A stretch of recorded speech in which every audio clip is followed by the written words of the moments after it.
Hello and welcome back to the Real Music Talks. Today's guest is Olivia Lynn, a singer-songwriter from Luton. How you doing, Olivia? Hi, how are you? Yeah, not too bad at all. Thanks for coming on. No, thank you for having me. No worries, absolute pleasure. So for people that are listening that don't know you, how would you describe yourself and your involvement in the music industry? For those who don't know me, I kind of describe myself, as cliche as it sounds, as like the Lady Gaga of country pop, which is kind of weird because I don't think anyone's heard of that before. Um, but I've come into this genre of country pop, and I kind of want to break, the stigma around country, I guess, and how it can be um loads of different things. So I'm just kind of doing that, really. Awesome. And how did you first get into music? Like what was it that kind of made you go for country as well? I'd love to know more about your journey. So I've been singing since I was about 4 years old, like actually properly. I grew up in a very musical orientated family as well. Like no matter what we were doing, if we're decorating the house for Christmas or Halloween or even Easter, because that's how extra my mum is, we'd be listening to some sort of music. And my mum, she's really into singing as well as my nana. And that's where my nana kind of comes in with the whole country thing. We'd be in her car and she'd just, have a CD on, and it was actually Dolly Parton most of the time, or Shania Twain. And that's where I kind of picked up the country theme of things. But I also wanted to keep it a bit more, fresh and young because I did really enjoy pop as well. So intertwined the two, and that's where I'm at now. But I'm kind of venturing out a little bit. Like I don't really have a there's no like I'm not stuck in a genre. Like I'm kind of venturing out. So I'm doing a bit of country rock as well. So my latest song, I Saw Red, is kind of country rocky vibes. So yeah. Makes sense. And what is it that first made you want to actually like start singing yourself? Music was in your family, it was around you all the time. At what point did you personally go, actually, I want to get into music also? Um, I'd actually say I was pretty young when I was determined that I was going to be a singer. So I'd say I was about 6 when I started doing like going to like drama schools and things like that on like a Sunday or a Saturday. And when I started getting solos and I started kind of being recognized for my singing like capability and being able to sing, that's when I was kind of like, okay, well, I want to make this my life now, like because I was so obsessed with it. And I feel like as a child, when you know you're good at something, it is, it's a really like, it's nice to have a bit of praise about something like that. So once I did get a bit of praise, I was like, okay, I'm good at this. So I'm going to carry on now because I know that I'm good at it. And from there on, I was like, I want to make it my life because I thoroughly enjoy singing as well. It's not just something that I do because I am good at. I just really enjoy it because I don't know. It's like it sounds so weird, but it's like I'm in a movie. Like that sounds so cringe, but it's like, or I'm like on stage and I'm just singing, and like there's no worries when I'm singing because all is good, and you kind of forget about everything. So it's almost like another little world, like another little reality. But yeah. Yeah, interesting way to put it. So it's kind of like an escape from your own reality almost. Mm. Like what was it that made you love it for that? What were you trying to escape from, I guess? Well, I guess growing up, I had a really good childhood, like regarding at home and stuff like that. But growing up, I did face a few challenges in school. So in high school, I really did struggle. When I joined in year 7, I was pretty much targeted straight away. And for those, yeah, I'm pretty sure everyone knows in high school, you don't have to know what you've done wrong, or if you have done anything wrong at all. People just like to, cause problems and stuff like that. So once one person's got you as their target, all the other popular kids join in as well. So that's kind of how my high school experience went. And from there on, it just kind of got worse. It started off with boys bullying, and then went on to like girls and bitchiness, my language. And then from there I was in year 9 and it got all too much, and I didn't want to tell my parents because I didn't want to seem like a problem.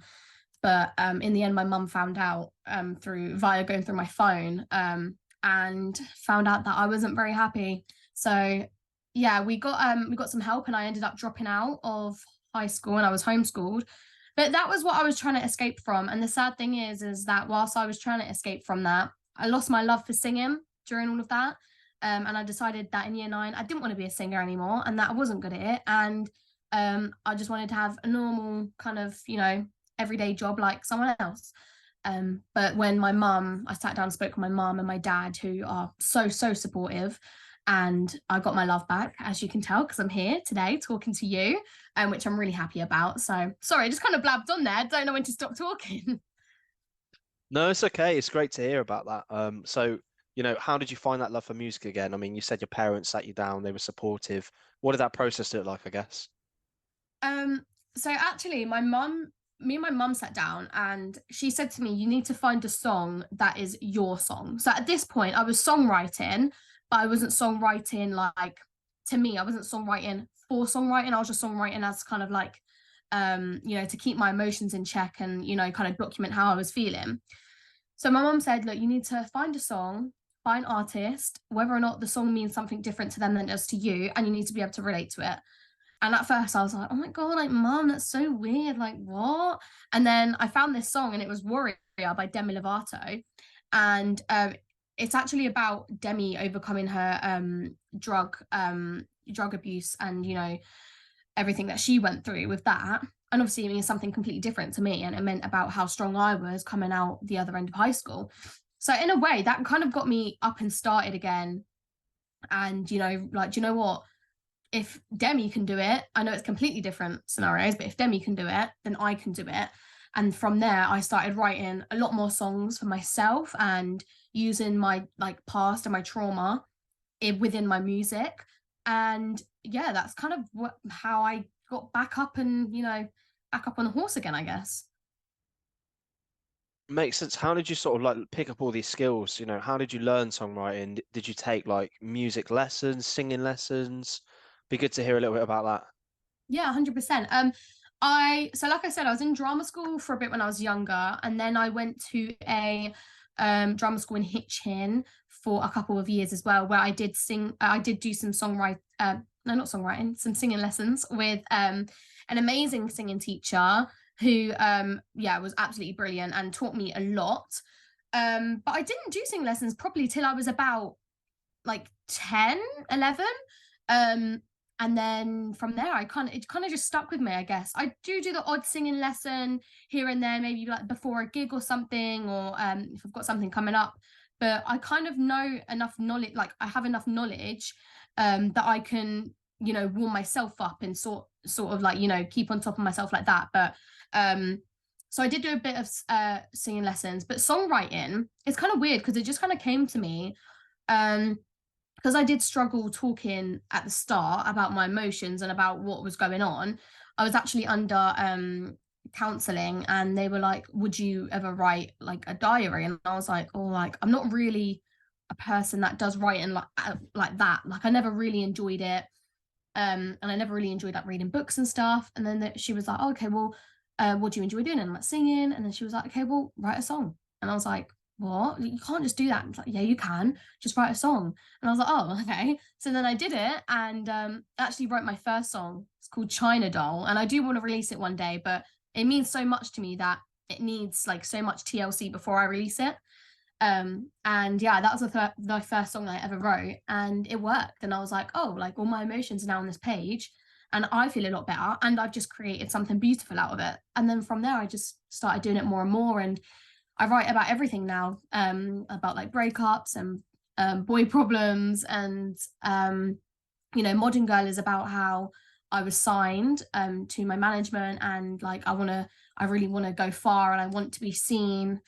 And I've got so many more songs in my drafts that I've written that I can't wait to release as well. But yeah. Really interesting. So how did that songwriting process develop? And also, I don't know if you play any instruments, but what does it look like in terms of turning that song into a fully fledged release? Um, so regarding the instrument thing, I actually don't play any instruments. I would love to play guitar. I did practice piano for a bit. But during everything, I kind of lost love for piano, which was a bit upsetting. But I would love to learn guitar when there's a point in time that things are a little bit less, you know, stressful. Got a lot going on. So, but regarding the songs, it's actually so weird, right? My song producer, he lives in Russia, so very, very far away. And I kind of, it sounds so unprofessional, but I I write the song, and then I have this beat in my head, but because I don't play an instrument, I just go like with my hand, or like if I have my wardrobe next to me, I'll be like this. And then he has to somehow turn that absolute weirdness into a song. So he's brilliant. So I'll just send that across to him, and I'll send my vocals over as well. And he'll send it back over with my vocals on top, with, bless him, the beat that I have, somehow managed to form, and with some beautiful instruments and, actual music on it as well. And we kind of go back and forth, and like he'll send it across, and I'll say, oh, is it okay if you change that a little bit or put my voice here? And he does it, and he's brilliant. I cannot fault that man. He is absolutely amazing. So credit to him. And yeah, so that's kind of how that works, which is so weird because I know a lot of people, they're producers they meet with in real life and they do it together in real life, but I've never had that experience yet. Maybe one day in the future I will. But that's my song producing experience, which is very, very strange. But I think because of, COVID and stuff like that, a lot of people had to do that as well during that time as well. Yeah, even like bigger artists had to do that and do Mm. stuff remotely, and everyone records the drums at one person's house, guitar at another person's house, and then mix it all together at the end, which is like crazy. Um, Yeah. but I guess the advantage of doing that is there's no kind of personal relationship really there whatsoever, so that you can be a bit more objective with your Yeah. comments and also what he's doing. Yeah, That 100%. which sometimes if there's too many people involved in the creation of a song, that can be sometimes challenging. So if that works for you, it's not an issue, right? Yeah, exactly. And obviously you mentioned COVID's been a challenge. What about gigging? What has been your experience playing shows? Because you said you've sung from an early age. Be good to hear what it's like when you sing in front of an audience. Yeah, I've been performing in front of people for God as long as I can remember, really. I remember I used to perform at a theatre called the Gordon Craig Theatre, and that was in front of a lot of people, and that was when I was really, really young.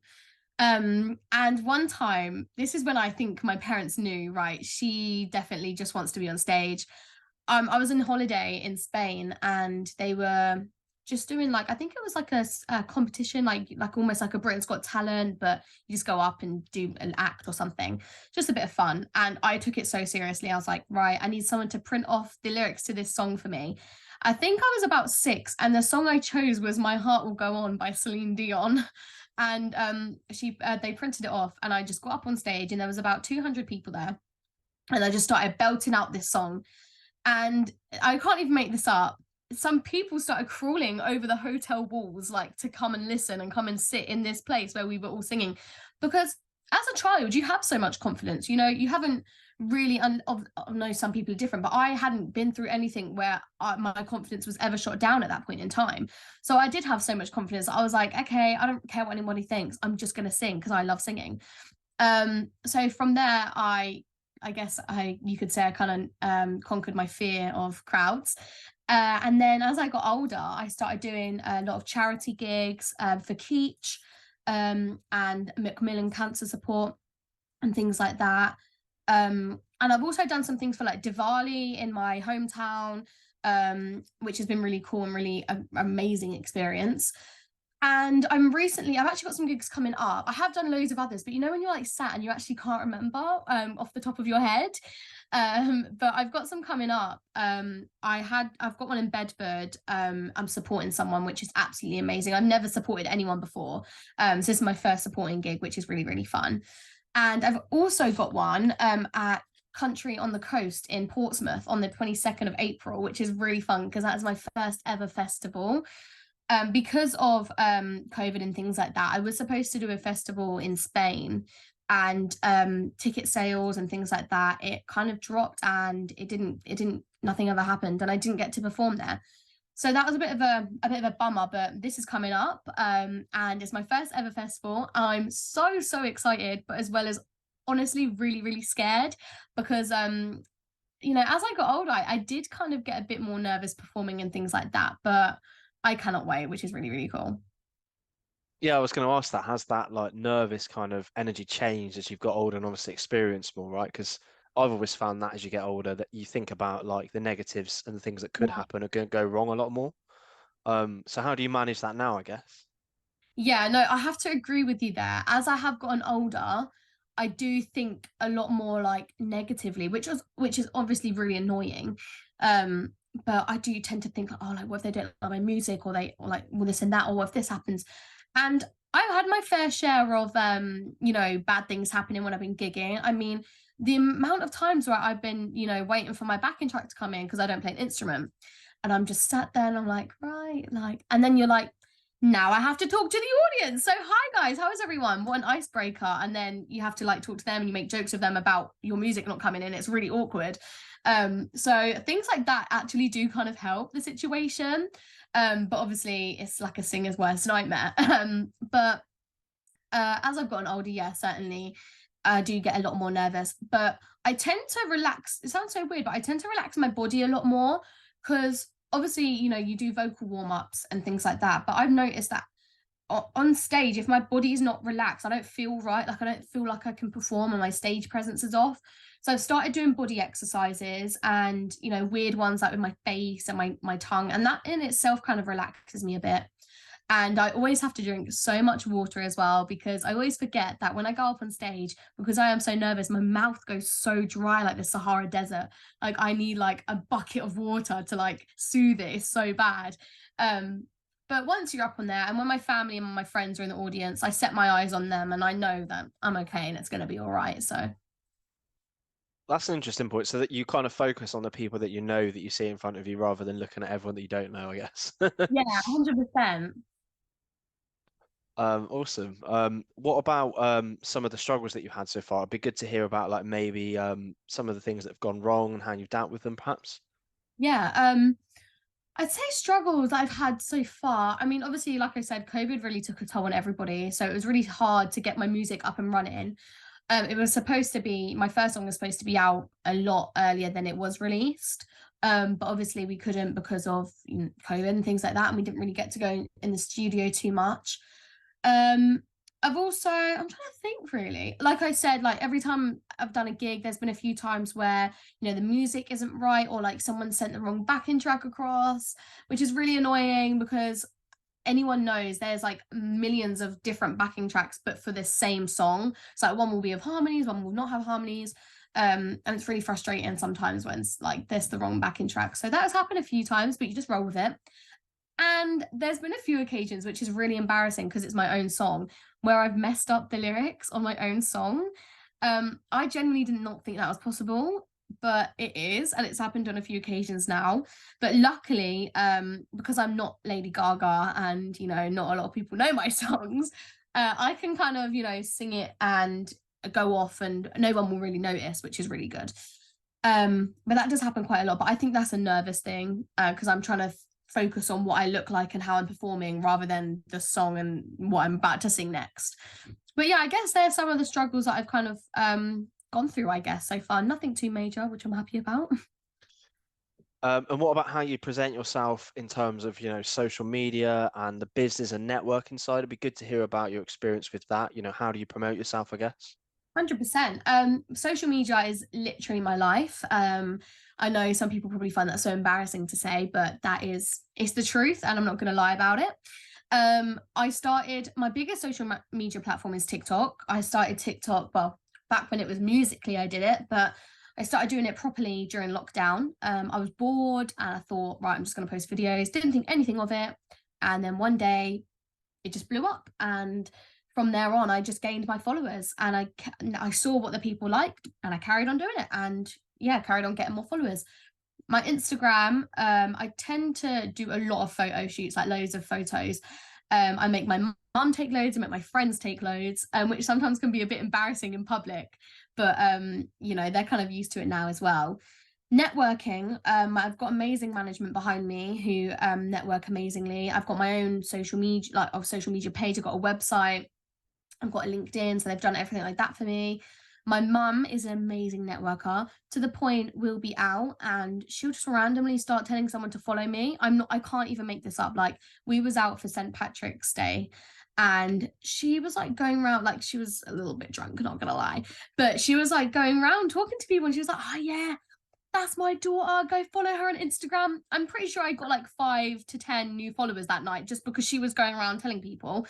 Um, But I must say, as an artist, as a new artist, and as a young artist who doesn't play any instruments and sticks to backing tracks, I have had some networking struggles. Like if I'm performing somewhere and there's another act, I have had a bit of almost, I was a bit scared. So I did a gig the other week, and there was an amazing band there, and I felt a little bit like intimidated because I was like, right, pretty much everyone here plays an instrument. Like they've all got these massive bands, like they've performed here before, everyone knows them. And I'm this 17-year-old girl from Luton who doesn't have any instruments and plays via backing track. So don't get me wrong, I do struggle sometimes, like confidence wise, when you see, you do see other people who are better than you in different senses. But you just kind of got to break the ice with them. And once I did break the ice with them, they were really, really lovely and really, really supportive. But there are times where it's not always going to be like that. I've had my fair share of comments and negativity networking with different artists. Some artists aren't as supportive as others. I try and support every other artist that I meet or I see. If I can promote them, I will. But not everyone's like that, I'm afraid. But that's just the music industry. Yeah, I think that's the same in every industry to a point. Hmm. And it's just how you kind of like deal with that, because social media, has got an advantage in that you get like quite quick feedback to things that you put out. You get comments, you get messages, you get like, stuff that you can learn from, but then also it opens you up to the other side of people that are just kind of hating on you for no reason, or they're jealous. And it doesn't matter like what stage you get to, there's always going to be people that are better than you at singing, technically, or, instrumentally, whatever. But it's not about that, because music is so like subjective and individual to the artist. So you get 100%. to that point where it's just like, actually it doesn't matter, and everyone's there to support each other. Yeah, no, I agree. I agree. um be good to hear this one. Obviously, you're still quite young in your career, but what advice would you give to a young musician that is just starting out in the industry, or a young singer that just wants to start and make music into their career? I definitely say don't give up. I know it sounds like everyone says that, but genuinely don't, because there's been plenty of times where I've felt like, oh, it's not going to go anywhere. Like, I just feel like things aren't moving quick enough, and I really want to be up here, but at the minute I'm like down here. But it's not going to all be like that. Like, nothing just happens like that. It takes time and it takes practice, and that's what I needed to realize. I am so young, and don't get me wrong, I still have my moments where I'm like, I want it now, like I want to be in America, but let's be realistic. Things take time, like I said. So yeah, definitely, just take a breather and don't give up and just keep going, but remember that things take time. And also be careful who you treat, like how you treat people, because in the music industry, and do you know what, actually in any industry whatsoever, just as quick as you get up the ladder and you're horrible to all these people going up the ladder, you might just come down that ladder just as quick, and all those people that you're going to want to help, you want to help you get back up, they're not going to want to help you because you were rude and you were nasty and you thought you were better than everyone else. So that is another piece of advice: be kind to everyone at all times. You never know when someone is watching, listening, and just be a good person, because right now we need a bit more positivity in the world anyway. So Love that. Yeah, life's too short, right? Like, in everyone remembers the impression that you left on them. mhm. So what's the plan for the future? Like we said, you're quite young in your career. Like, where do you see yourself in like 5 or 10 years time? Well, I'm hoping in 5 or 10 years time I'm in America, fingers crossed. But for now I'm just trying to release as much music as possible. And I just really want to be seen, to be honest. I know it's quite hard, and like I said, I need to remember that it takes time. But I'm hoping in 5 to 10 years, I'll be in America, or I'll be at least doing some tours in the UK or something like that. Or even tours like around the world, which would be brilliant. I definitely want to hit Nashville. That's what I've said is my goal since day one. And I would love to be a supporting act for someone like Shania Twain, or I know it sounds big, but like that's what I want. So I'm not gonna play around. That's what I want really bad. But speaking of songs, I've actually got my next song coming out. It's my 7th single now, and it's coming out on the 21st of April, which is really, really fun. It's on a Friday. So good fun. But this song is a bit different to my others. This one's called The Breakups That Didn't Break Us. It sounds really depressing, but I can confirm it's not that depressing. It's quite a nice song, but I'm not going to spoil it, so you guys will just have to, you know, see when it comes out, I guess. But just in time for the gig on in Portsmouth, actually, which is fun. So I'm going to be performing that on stage. So now that that one's coming out, I think that's got the ball rolling again, and now all the songs that I've had like locked away in my notes on my phone are now going to start coming out again, and I'm going to send them across to my producer and get them released as well, and hopefully an album, who knows. Awesome, excited stuff. And obviously we'll put the link to that single in the description when it comes out as Thank well. you. So Olivia, it's been really great chatting today. Really enjoyed the conversation. No, thank you so much, I thoroughly enjoyed it. But is there anything else you'd like to leave the audience with as we close out? Oh, I'm not sure really. Just thank you so much for having me, and thank you all for listening. I know I can be a bit of a waffler sometimes, but you know. No, you're all good. The more the waffle, the better, right? And Yeah, yeah, exactly. is there anything else that you want to add? Not sure. This has been brilliant. And like I said, make sure you guys listen to The Breakups on the 21st of April. Amazing. Thanks, Olivia. Appreciate your time. Thank you so much. No problem. Thanks for watching, everyone. See you next time. Bye.